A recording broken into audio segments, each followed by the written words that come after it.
बम और मिसाइल बरसे तेहरान में, लेकिन लाशों पर लाशें गिरी कराची में।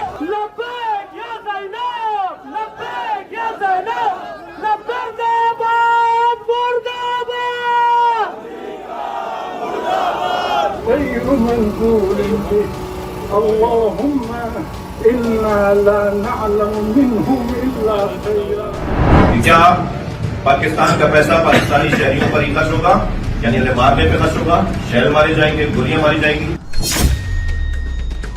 वैसे तो अंधे कत्ल है, अमेरिकी फौजियों पर मुकदमा हो ही नहीं सकता, जितने मर्जी के बंदे मार दे पाकिस्तान।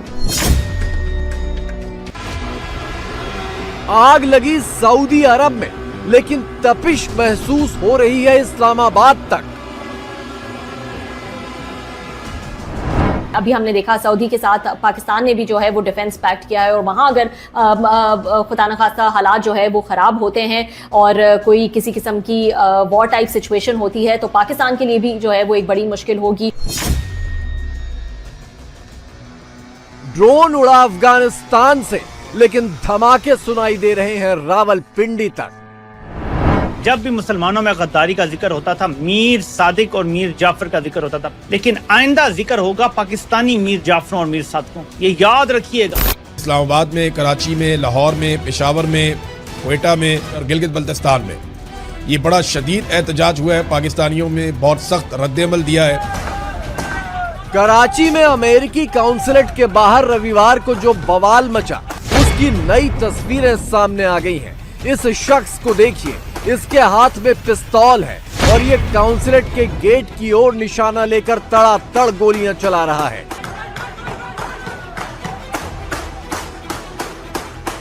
अभी तक कहा यह जा रहा था कि पाकिस्तानियों ने खामेनेई की मौत पर सिर्फ तोड़ फोड़ करके गुस्सा निकाला, लेकिन सच्चाई कुछ और है।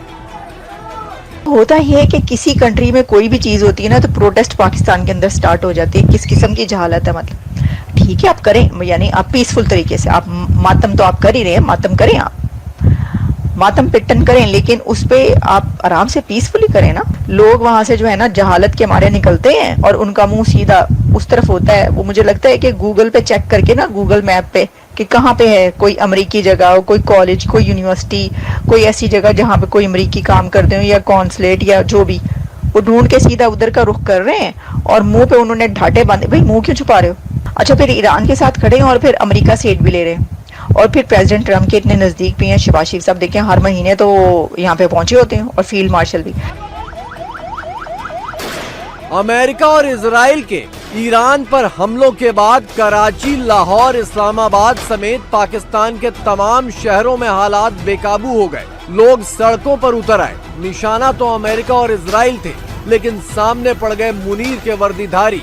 तो फिर वर्दीधारियों ने वही किया जिसकी उन्हें पुरानी आदत है।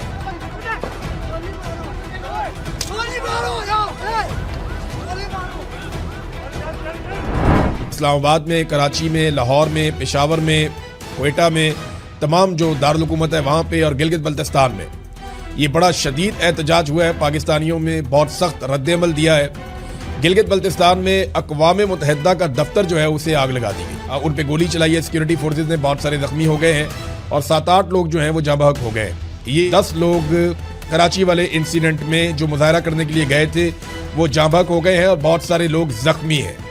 ये इतलात कराची से आई है। इस्लामाबाद में स्ट्रेट फायरिंग की गई है, शेलिंग की गई है मुजाहिरीन के ऊपर। मुजाहिरीन वहाँ पे एहतजाज कर रहे थे। पाकिस्तान में अब तक की इतलात के मुताबिक 20 से ज़ायद अफराद जाँ बहक हो गए हैं, शहीद हो गए हैं और बहुत सारे लोग जख्मी हो गए हैं इन मुजाहरों में।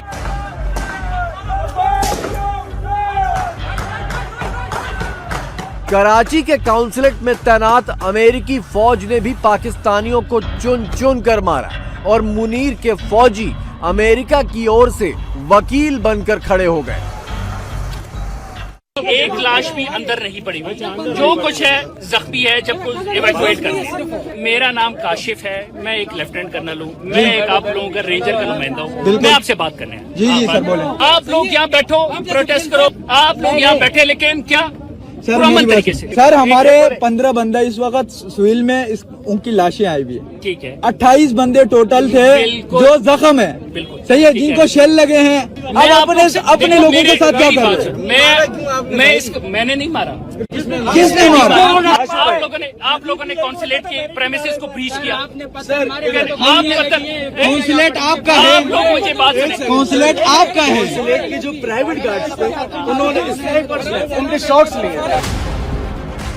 मुनीर के सामने इस वक्त कुआं और खाई वाली हालत है। ऊपरी हिस्से में अफगानिस्तान मुनीर की फौज का धुआं उड़ाए दे रहा है। इधर सऊदी अरब पर हमले हो रहे हैं तो उसे भी जंग में कूदना पड़ सकता है, क्योंकि सऊदी अरब के साथ उसका डिफेंस पैक्ट है।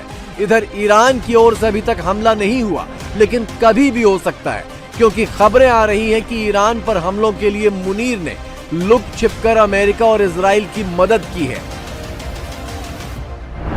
अमेरिका का तो देखिए पाकिस्तान में मौजूदगी के बारे में यहां तक कहा जा रहा है कि इसराइल के जहाजों को पाकिस्तानी सरहद के पास देखा गया, इनकी मूवमेंट ट्रैकिंग हुई ईरान बॉर्डर के पास मशरकी सरहद पर, जहां पर भारतीय तैयारे भी कुछ नजर, कुछ गैर मामूली परवाज थी।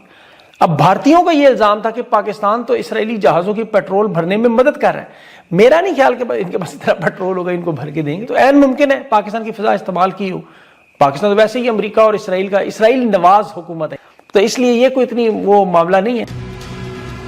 सऊदी अरब की आरामको रिफाइनरी पर यह हमला भी मुनीर को बहुत भारी पड़ेगा, क्योंकि सऊदी अरब के साथ पाकिस्तान ने समझौता किया है, जिसके तहत अगर एक देश पर हमला हुआ इसका मतलब दूसरे देश पर हमला। तो फिर अगर मोहम्मद बिन सलमान ने बुलाया तो क्या मुनीर ईरान के खिलाफ फौज उतारेगा? अब परेशान कुन बात यह है कि ये जो जंग का दायरा है ये बड़ी तेजी से जो है वो फैल रहा है। अब सिर्फ ईरान इजराइल तक महदूद नहीं है, बहुत सारे ममालिक जो है वो इसमें आ चुके हैं, क्योंकि उन्होंने एक दूसरे के साथ डिफेंस पैक्ट भी किए हैं। तो अगर किसी एक मुल्क पर जो है वो कोई हमला होता है या वो किसी चीज से गुजरते हैं तो दूसरा मुल्क भी उसके डिफेंस में जो है वो सामने आ सकता है। तो ये मुल्क जिन्होंने आपस में जो है वो डिफेंस पैक्ट किए हुए हैं, अभी हमने देखा सऊदी के साथ पाकिस्तान ने भी जो है वो डिफेंस पैक्ट किया है, और वहां अगर खुदा न खास्ता हालात जो है वो खराब होते हैं और कोई किसी किस्म की वॉर टाइप सिचुएशन होती है तो पाकिस्तान के लिए भी जो है वो एक बड़ी मुश्किल होगी। लेकिन बहुत ज्यादा प्रोटेस्ट जो है वो ऑल ओवर पाकिस्तान जो है वो देखे गए हैं। बल्कि कराची में जो हादसा हुआ है उस पर तो एक इंक्वायरी भी जो है वो बिठा दी गई है और कहा है कि एक JIT बना दी गई है। फिर US मरीन्स की तरफ से फायर खोला गया और उसमें 9 लोग जो है वो मारे गए।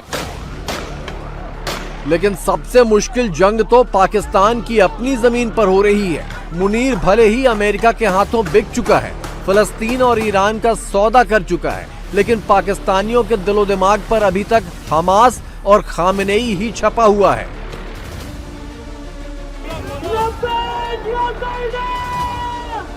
और वो इसके लिए मरने मारने पर उतर आए हैं। पूरे पाकिस्तान में लाशों की गिनती जारी है।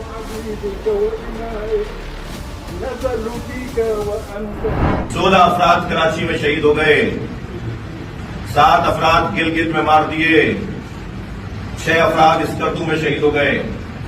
इस्लामाबाद में 6 अफराद अपने महबूब रहबर की मोहब्बत में रोडों पर निकले, रस्तों पर आए तो उन्हें हमारे रियासती हिफाजती इदारों ने गोलियों का निशाना बनाया और उन्हें शहीद कर दिया। 35 शहादतें पाकिस्तान में हुई हैं, 35 शहादतें पाकिस्तान में हुई हैं। लाहौर समेत इन सारे शहरों में, इन तमाम शहरों में जख्मियों की तादाद सैकड़ों में है। अफसोस अफसोस कि क्या पाकिस्तान का पैसा पाकिस्तानी शहरियों पर ही खर्च होगा, यानी उन्हें मारने पे खर्च होगा, शहर मारे जाएंगे, गोलियां मारी जाएंगी। होना तो ये चाहिए कि पाकिस्तान की सरजमीन से अमेरिका के सिफारत खानों की नजासत को ताक किया जाए।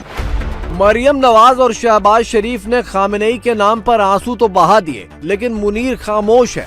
मुनीर ट्रंप का चहेता फील्ड मार्शल है, 2 बार व्हाइट हाउस होकर आया है। कहा जा रहा है कि ईरान के बारे में बेहद खुफिया जानकारियां उसी ने अमेरिका और इजराइल को दी, लेकिन शक न हो इसलिए अमेरिका से पाकिस्तान के फौजी अड्डे इस्तेमाल न करने की गुजारिश भी कराया था।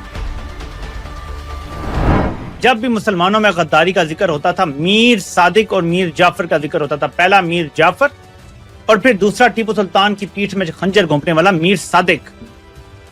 लेकिन आइंदा जिक्र होगा पाकिस्तानी मीर जाफरों और मीर सादकों का। ये याद रखिएगा, उन्होंने तो अपने जाती मफादात के लिए एक आध मुल्क का सौदा किया, इन्होंने उम्मत का सौदा कर दिया है। मैं आज ये ऐलान करता हूं कि आज के बाद मैं इसको मीर जाफर कह के बुलाऊंगा। तो जब मैं मीर जाफर कहूंगा तो आपको पता होना चाहिए मैं किसकी बात कर रहा हूं। जो पाकिस्तान के स्याह सफेद का मालिक बना हुआ है, अब मैं मीर जाफर लिखा करूंगा तो आप लोग समझ जाएंगे किसकी बात हो रही है, क्योंकि नाम लेने से ज्यादा जो इसके करतूत हैं वो बताना जरूरी है। पाकिस्तान उतना ही कर सकता है जितना अमेरिका इजाजत देता है। पाकिस्तान वही कर सकता है जिसकी उन्हें आलमी ताकतें इजाजत देती हैं। हम उतना बोल भी नहीं सकते जिसकी इजाजत हम। अभी तक भी पाकिस्तान ने इसराइल और अमेरिका की एक मैसेज में कहीं भी मजम्मत नहीं की, ना फौज का कोई ऐसा मैसेज आया है।